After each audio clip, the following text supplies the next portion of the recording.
All right, as I'm sure a lot of you are pretty familiar with Google Analytics and maybe you've heard of Google Tag Manager, but for the time being, I want to provide a quick recap of the tools before digging in. For Google Analytics, it's a platform that provides analytics on your website or mobile app.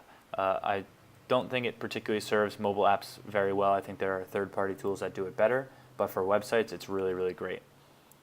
The interface is comprised of dimensions and metrics. Dimensions are essentially a grouping of users. So for an example, that might be a traffic source, that might be geography, that might be a landing page that users landed on, so that it essentially just groups a set of users.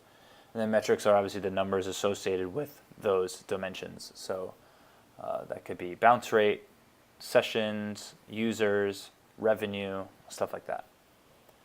It's used to understand marketing and website effectiveness. There are lots of different reports and lots of different metrics and dimensions that you can customize to really get an understanding of them. Best part is that it's free. It's really free for, I'd say, about 98% of Google Analytics users.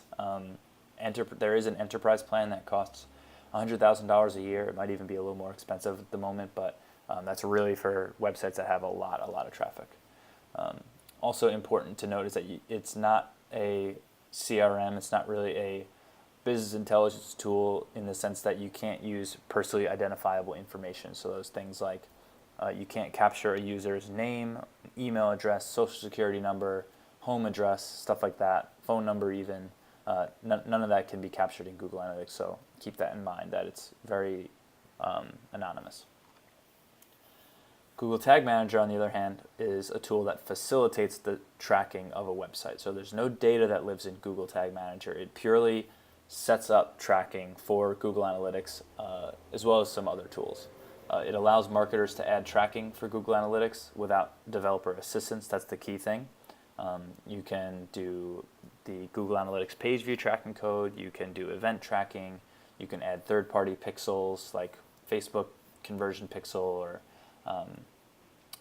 maybe like an advertising platform like Criteo.